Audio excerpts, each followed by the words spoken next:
and peace, everybody. I came on here to talk about something that's actually very important, man. So when I came on to the scene, I noticed there was a colliding of people that was coming from Black Power type of conscious movement with the African traditional religions. A lot of these people came from Pan-African points of view, Pan-African mind states, things like that. So when they run across somebody like me that puts a specific, tradition on what I practice, to say I practice Puerto Rican voodoo, they like, oh, all that come from Africa. Oh, all of it comes from Africa, and you need to acknowledge Africa. Listen. Stop. All that woofing that y'all be doing in the conscious community, none of that shit apply in African traditional religion, dog. It's a whole different politic. There's a reason why you hear me specifically say I practice Puerto Rican voodoo. Because there are Haitians that practice Haitian voodoo. And there are Dominicans that practice 21 Divisiones. And guess what? They're all different. See, when you come into this and you're coming from a pro-Black point of view, a conscious point of view, your view gets skewed to think it's all the same, and it's not. And this gets people in trouble when they then attempt to become a part of these traditions, because they feel like there's an entitlement because they're Black. No. It don't work like that. Even with the people that was born and bred in the kingdoms and empires that this came from, it did not work that way. And this is a hard pill to swallow from somebody that's just coming from the Dr. Umar University. You know what I'm saying? It's very hard to swallow that, because you start to realize that, really what you came over here from the conscious community, that was a religion. All of those things that you learn from that side of the game, when you get into African spirituality, it is about connecting with your individual lineage. I'm going to say it again. It's about connecting to your individual lineage, your specific ancestors, and unlocking that power within them that unlocks the power within you. Check. That is what it is about. Once you get into here, it's about honoring traditions that came with your specific lineage, with your line of ancestry. And here's the thing. African traditional religions are syncretic for a reason. They can morph into other practices for a reason. See? So oftentimes people have a hard time wrapping their mind around this concept that I can acknowledge, because see, here's the thing. When we talk about things that transpired in the Caribbean, things that transpired in North America, that is a very different experience than what Africa experienced. Okay? So you cannot come and enforce African experiences, what they went through with their own indigenous stuff, and then imprint it on us. We had our own story that unfolded in the Caribbean, in South America, in Central America, in North America. There was a whole nother story that unfolded. Understand what I'm saying, family? So, an example of that, if you came out of the same mother, right? So let's say you get two brothers. One of the brothers, he apply himself. He's very studious.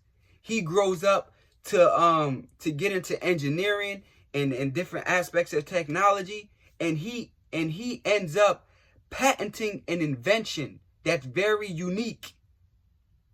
And then the other brother, he just a bum, man. He just sit at home. He play 2K all day. He smoke weed. You know, he have sex with women for tax money. He do all that. You wouldn't give credit to the brother that's a bum just because they came out the same mom. They had two different paths, two different experiences. That wouldn't be fair. It wouldn't be fair for two brothers, just because they came out the same mom, to say, oh, it's both of y'all girlfriend. No. See, like this, we can understand it in a sense when it comes to everyday things. But when it comes into African traditional practices, now all of a sudden, that conscious community shit, it starts to skew your vision of what you're looking at. And now it don't apply. And then for me to say I practice Puerto Rican voodoo, it becomes, Well, guess what? Of us amongst the practice, nobody thinks twice of it. Because there's also a politic that come with your tradition. If a woman came out of the same mother as another woman, and she ended up growing a business that added value to the society, and her sister just grew up to just sleep with random men for money, catch a little bit of money on OnlyFans, not even a lot, just a little something, it wouldn't be fair to just say it's both y'all business. No. That's her business. They had two different paths. And that's not to say one was better than the other or one tradition was better than the other. It's just to understand the hypocrisy that comes with people when it comes to what they think should be grouped and what not. You're not in those traditions, then you shh. Because when I talk to a Haitian that's in Haitian voodoo, and I say, I'm in Puerto Rican voodoo, guess what? It's a politic amongst us that now we understand something. We understand that, oh, we might work with similar spirits, but we access them differently. Or if I was a part of Haitian voodoo like him, then he might ask me a question about the people that I'm plugged into within that community. Okay? So there's the differences when we're talking about these different things. Remember, Dominican Republic shares an island with Haiti, Hispaniola. And this is 21 divisions, and this is Haitian voodoo. They can even work with the same spirit, but they work with the spirit a different way. Why is that? Because they had two different stories. They had two different experiences. And they learned different secrets about the misterios, about the mysteries, about the loa. And so this dictates how they work with the spirit, how they maneuver the spirit. This is what people have to understand, that these traditions are not exacts. Even when especially when we get into the differences between Loa, differences between Orishas, and different entities. I'll give you another example. When we talk about Orisha tradition, it is a disrespect to say somebody that practices Lukumi is practicing Ifa. No, they are practicing Lukumi. Although they are dealing with Orishas, like the Nigerian in Nigeria dealing with the Orishas, they had a very specific experience that dictated how they dealt with the Orishas. That dictated the different aspects that went into. When you get into Lukumi, you also have to add in things that they learned from Native Americans. You have to also add in things that they learned from Catholicism to add different elements to the practice. When you talk about Ifa, as it is in Nigeria, you're talking about something that relatively went unchanged for the most part. With smaller developments, but for the most part, it is as it is. You see, these people develop different ways to conjure up these Orishas that are very specific to that lineage and that the Orisha understands as that. You see, when we start getting into the nitty gritty, the crooks and crannies of all of this, then you start to understand why somebody that's in Santeria or in Lukumi would say, no, they're Ifa and we are Lukumi. There's a reason for that. There's a reason why the South American that practices Orisha tradition would say Candomblé. This is Candomblé tradition. There's a reason for that. And you have to respect the people that brought forth the tradition. Period. It's not, even in Africa, they don't group it all together. This is what y'all got to understand. See, the conscious people that come here, they come from Pan-Africanism. They got this utopian mindset about Africa that's unrealistic. It's not like what you think it is, or okay, let's be clear. It's not like that. So even right now, somebody that practices Ifa gonna say they practice Ifa, they don't practice Voodoo. The person that practice Voodoo, and the person that practice Akan tradition, practice Akan tradition. And then the person that practice Igbo tradition, practice Igbo tradition. And then the one that practice Congo religion, practice Congo religion. They are very different from each other. They don't group it together and say, oh, it's just one big African spirituality. It don't go like that. It don't go like that. They're going to tell you what tradition they practice and what tribe they from. They're not even going to say we just all African together. They're going to say, I'm Yoruba, he Hausa, he Wolof, he Mandinka. They're going to start putting separate. He Bemalike. They're not going to say we just all one big African. They don't know. Y'all got to realize that when you come into these traditions, because you will fuck yourself up thinking, oh, well, shit, I'm black and I got a lineage to Nigeria, so I'm going to just call Oshun.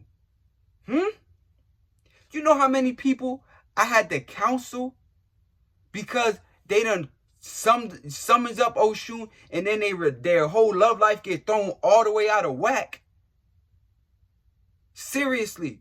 Because who are you that you just call Oshun? You don't go through no protocol. You don't go through no Baba. You don't go through none of that. Who are you that you just do that? And then people wonder how their lives just get out of track, off whack. And then this happens a lot. It's the reason for all of this. Even me, King Brujo, if I wanted to walk the path of Orisha tradition, I would have to go through the rites of passages. I would have to go through Babalawus and things like that in order to go through my rites of passages. Start all over, getting my hand of Ifa and all kind of stuff on my way up.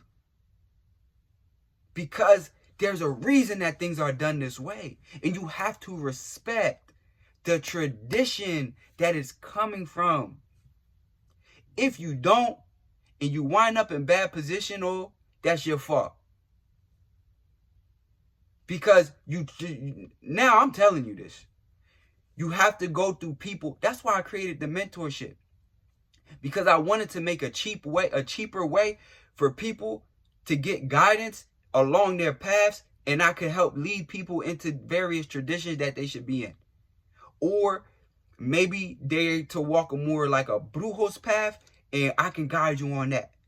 But for y'all, just because you have a lineage to Congo, it don't mean off the rip that you have a right to be calling Palo Mayombe spirits. It don't mean that. Even people that was alive at that time, it didn't mean it from them, and they was born and bred in those societies. This is what y'all got to realize. The average person did not call the spirits. They had priests and priestesses that were overriding those ceremonies, and the average person was a devotee. They were devotees of the spirit. They caught blessings from the spirit through the vehicle of the priest. This is the reality of it. And then even within priesthoods, The ones that were to learn those things without per se the rites of passages were just like the witch doctors, the shamans that they didn't hold ceremony, but you could go to them for healing too. This is the brujos. You understand? The witches. And this existed in basically all the indigenous cultures. So everybody is not called just because you feel, oh, I got a tie to Nigeria, so I could just call Yemoja. Okay. This is serious. This is a process. It's a journey. It's a growth stage. You don't just, and that's why I say we separate and say this is this tradition, that is that tradition, that is that tradition. We don't say, oh, it's just all African spirituality, it's all the same. It's not all the same. It's not. Even like deities are not the same. Ejli Freda is not Oshun, but they're similar. Understand, there were aspects and things like that that developed in these spirits that are different. You see? So that's what y'all gotta understand, man. Y'all coming into these African traditional religions, walk that shit slow. Pace it. You got a whole lifetime to be learning. Pace that out. And learn properly under people that been in it or know what the hell they talking about because they been in it. See, I don't come and give y'all some fluffy story about how we was all peaceful in Africa. No, there were tribal wars in Africa too. How you think the colonizers was able to do the things they did? It was tribal wars in Africa. That's what I'm telling y'all. So understand, I'm not going to give y'all that utopian picture that people try to paint of Africa coming from the Pan-African movement, coming from the conscious community movement. It was not like that. It's not like that now. And it never was like that. This is why you had different societies, different tribes. And sometimes wars broke out and people died.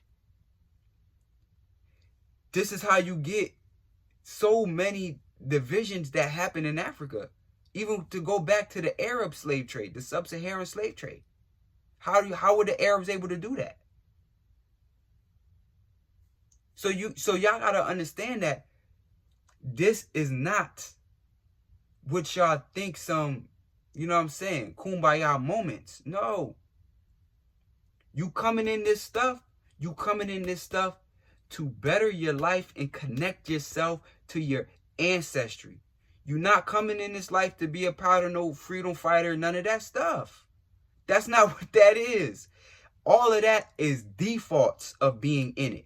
I'm gonna give you an example. When you look at the major wars that took place where we took power as people in the western side of the world, like the Haitian Revolution. The Haitian Revolution is a black power by default. Because why? It was just a group of black people. It's easy to spot us. They were getting subjugated.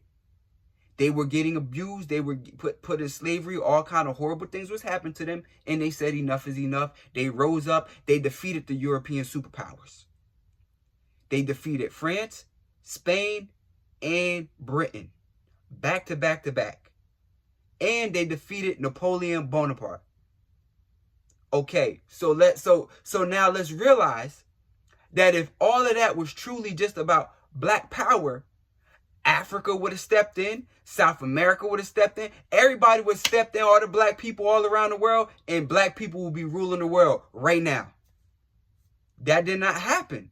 When Haiti rose up, Jamaica, some people from Jamaica stepped in and they helped fight that war, things like that, but realize that for the most part, the diaspora in the African world watched.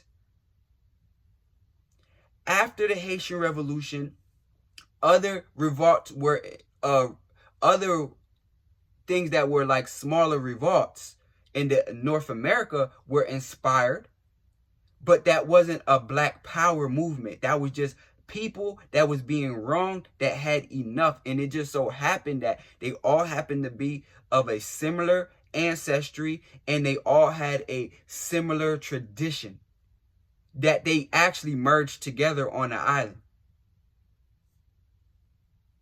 This is why I say we all have our different stories. So to say Puerto Rican voodoo is Haitian voodoo is a discounting of the history that Haitians had to put in order to get a Haitian voodoo. It was a very specific set of events that led to Haitian voodoo as it is. Just like Dominican 21 divisions, it's separate events that led to these things. You got to realize that that's very important. That's how people keep their identities and don't get their identity. When you group them all together, you are appropriating no different than the white man does. That's what white people do. They just, or everybody just that like that. They observe it and then they classify it. That's what y'all doing when you just see African traditions and you just classify it and just group them all together. It's all the same. It's not all the same. Duh, I know Africans came to Puerto Rico, but now it's Puerto Rican voodoo. It's no longer in Benin. It changed. It's no longer in Angola. It changed. It's not in Congo no more. It changed. So now it's Puerto Rican voodoo. And then when it went into Haiti and in other places, it became their voodoo. Or whatever they call it. Because, you know, then you get into South America, you start getting into Umbanda and these different traditions. So understand that this is very important. When the Jamaicans took power over the British, that was because why? People had enough. They revolted. Black power is a side effect of being in your tradition. It's a side effect of it because y'all happen to just be black and y'all happen to have similar origins. So it's going to look that way. But if it was truly like that, how y'all painting that picture of this utopia, all the black world would have just turned up at once. That's not what that was. That was these people had enough. And then when those people had enough, it empowered the next people to have enough. And the next people to have enough. And the next people have enough until we here. It wasn't just one big wave. Woof. No. And it wasn't no kumbaya moment in Africa. No. People was warring. That's how people got sold and all kind of stuff. So when you coming into this stuff, and you coming from the conscious community, or you coming from the school of young Pharaoh or the university of Dr. Umar's and shit like that, check that at the door. Check that at the door. Because this is about connecting to your ancestry to grow and change the things that they did. Period. That's what African spirituality and most indigenous practices, they're ancestral. All right? So understand that part of it. Then, as you coming in, things will make sense. It will be much easier for you. You will actually be able to get the full effect of it, which is to benefit your life, to grow as a person, and things of that nature. That's what it's about. Okay? And you become a keeper of the secrets of your ancestry. All right? So, you know, I know people going to come on here. They not going to understand it right now. And I get it. But they'll understand it when the fuck they think they're going to call Baron Samedi and see where their life end up. Because they say, well, I'm black, so I'm going to call them. Okay. Because it's all one big Africa. We all just one tribe. Bet. See how far that shit get. I'm just talking from experience. Y'all don't got to believe me or not. It's the reason for babalawos. It's the reason for santeras. It's the reason for brujos. It's the reason for paleros. There's a reason for these people. Understand that. So with that being said, family, this has been another King Brujo stirring the pot a little bit. But I do it because y'all got to get the message. That's all. Y'all got to get the message, man, because if I don't tell it to you straight, who gonna tell it? You're going to get these newer people that's coming in from yesterday, and they going to tell you you can mix Cali Ma with Oya, with Mama Brigitte, and just mix them up and have you out here fucked up in the game. Then you going to be calling me like, what do I do? How do I fix it? Man, I don't know, because you out here listening to all these different people, and they just tell you anything. That's what I'm saying. So, family, with that being said, all right, Bobo, I'm out.